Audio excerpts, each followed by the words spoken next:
নমস্কাৰ, এই মুহূৰ্তত অসমৰ প্ৰত্যেকগৰাকী জনতালৈ দিব ওলাইছোঁ ডাঙৰ খবৰ।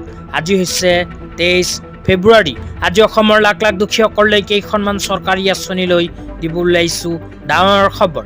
তো যিসকল মানুহে এই ভিডিঅ'টোত ক্লিক কৰিছে, অনুগ্ৰহ কৰি ভিডিঅ'টো স্কিপ নকৰি প্ৰথমৰ পৰা শেষলৈ চাই থাকিব, কিয়নো এইটো ভিডিঅ'ৰ মাজত PM কিষাণ আঁচনিৰ 22 নম্বৰ কিস্তিৰ টকা প্ৰদানৰ পৰা আৰম্ভ কৰি অসম চৰকাৰে নতুনকৈ আৰম্ভ কৰা এক বিশেষ আঁচনিলৈ কেইখনমান গুৰুত্বপূৰ্ণ খবৰ আপোনালোকক প্ৰদান কৰিম। অনুগ্ৰহ কৰি ভিডিঅ'টোত ক্লিক কৰিছে যদি ভিডিঅ'টো স্কিপ নকৰি প্ৰথমৰ পৰা শেষলৈ চাই থাকিব। লগতে মোৰ চেনেলত নতুন হ'লে প্লিজ চেনেলটো ছাবস্ক্ৰাইব কৰি মোৰ লগত থাকিব। তো বলক ভিডিঅ'টো আৰম্ভ কৰি আজি প্ৰথমটো গুৰুত্বপূৰ্ণ খবৰৰ বিষয়ে বিস্তাৰিত জানি লওক। আজি প্ৰথমটো গুৰুত্বপূৰ্ণ খবৰ হ'ল অসম চৰকাৰে নতুনকৈ আৰম্ভ কৰা এক বিশেষ আঁচনিলৈ। ইয়াতে কি লিখা আছে পঢ়ি শুনাই দিছোঁ।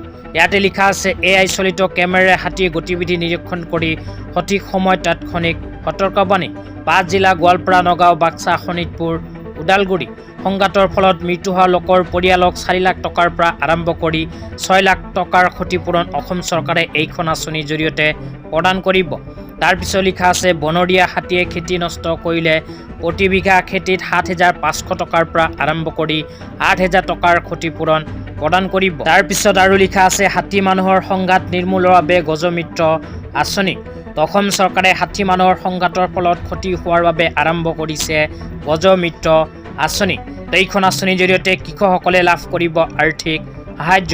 হাতী মানুহৰ সংঘাতৰ ফলত যদি কোনো মানুহৰ মৃত্যু হয় তেন্তে মৃতকৰ পৰিয়ালক 4 লাখ টকাৰ পৰা আৰম্ভ কৰি 6 লাখ টকাৰ ক্ষতিপূৰণ এইখন আঁচনিৰ জৰিয়তে প্ৰদান কৰিব। লগতে হাতী মানুহৰ সংঘাতৰ ফলত যদি কৃষকৰ খেতি বাতি নষ্ট হয় তেন্তে চৰকাৰে প্ৰতি বিঘা খেতিত 7,500 টকাৰ পৰা আৰম্ভ কৰি 8,000 টকাৰ ক্ষতিপূৰণ এইখন আঁচনিৰ জৰিয়তে প্ৰদান কৰিব। তেতিয়া আপোনালোকক দিব ওলাইছোঁ আজি দ্বিতীয়টো খুবেই গুৰুত্বপূৰ্ণ খবৰ। আজিৰ দ্বিতীয়টো গুৰুত্বপূৰ্ণ খবৰ হ'ল PM কিষাণ আঁচনিলৈ। তো যিসকল কৃষকৰ নাম PM কিষাণ আঁচনিত অন্তৰ্ভুক্ত হৈ আছে সেইসকল কৃষকৰ বাবে আহি গ'ল ভাল খবৰ, কিয়নো ভাৰত চৰকাৰে অতি শীঘ্ৰেই প্ৰদান কৰিব PM কিষাণ আঁচনিৰ 22 নম্বৰ কিস্তিৰ ধন। তো আপোনালোকৰ নাম যদি PM কিষাণ আঁচনিত অন্তৰ্ভুক্ত হৈ আছে তেন্তে আপোনাৰ বেংক একাউণ্টত PM কিষাণ আঁচনিৰ 22 নম্বৰ কিস্তি ধন কেতিয়া সোমাব এই বিষয়ত বিতংভাৱে এইটো ভিডিঅ'ৰ মাজত জনাই দিবলৈ চেষ্টা কৰিম। অনুগ্ৰহ কৰি ভিডিঅ'টো স্কিপ নকৰি চাই থাকিব। তো PM কিষাণ আঁচনিৰ 22 নম্বৰ কিস্তি ধন কেতিয়া প্ৰদান কৰিব এই বিষয়ত আপোনালোকে বহুত ধৰণৰ কথা কৈ আছে। বহুতে কৈ আছে 23 তাৰিখত সোমাব, কিছুমানে কৈ আছে 24ত সোমাব বা 25ত সোমাব, এনেকুৱা আপোনালোকে তাৰিখ শুনিব পাই আছে। কিন্তু আচলতে কৃষকসকলৰ বেংক একাউণ্টত PM কিষাণ আঁচনিৰ 22 নম্বৰ কিস্তি ধন কেতিয়া সোমাব এই বিষয়ত এতিয়া আপোনালোকক বিতংভাৱে জনাই দিছোঁ। তো ভাৰত চৰকাৰে যিসকল কৃষকৰ নাম PM কিষাণ আঁচনিত অন্তৰ্ভুক্ত হৈ আছে সেইসকল কৃষকৰ বেংক একাউণ্টত প্ৰতি 4 মাহৰ মূৰে মূৰে প্ৰদান কৰে PM কিষাণ আঁচনিৰ এটাকৈ কিস্তি। তো ভাৰত চৰকাৰে PM কিষাণ আঁচনিৰ 21 নম্বৰ কিস্তি যোৱা নৱেম্বৰ মাহত প্ৰদান কৰিছিল। তো নৱেম্বৰ মাহৰ পৰা যদি আমি হিচাপ কৰোঁ তেন্তে ফেব্ৰুৱাৰী মাহ পৰ্যন্ত 4 মাহ সম্পন্ন হৈ যাব।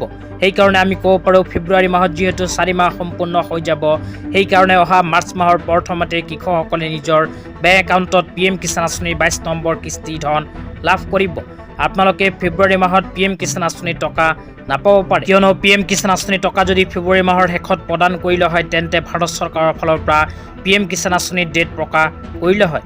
কিন্তু এতিয়ালৈকে PM কিষাণ আঁচনিৰ টকা কেতিয়া প্ৰদান কৰিব ভাৰত চৰকাৰৰ ফালৰ পৰা কোনো নিৰ্দিষ্ট ডেট প্ৰকাশ কৰা নাই। সেইকাৰণে আমি ক'ব পাৰোঁ মাৰ্চ মাহৰ প্ৰথমতে হয়তো কৃষকসকলে লাভ কৰিব PM কিষাণ আঁচনিৰ 22 নম্বৰ কিস্তিৰ ধন। আজি ইমানেই। ভিডিঅ'টো চাই কেনে পালে নিশ্চয় এইটো ভিডিঅ'ৰ কমেণ্ট বক্সত কমেণ্ট কৰি জনাই দিব। লগতে মোৰ চেনেলত নতুন হ'লে এনেকুৱা নতুন ভিডিঅ' সকলোতকৈ আগত পাবলৈ প্লিজ চেনেলটো ছাবস্ক্ৰাইব কৰি মোৰ লগত থাকিব। তো আজি ইমানেই।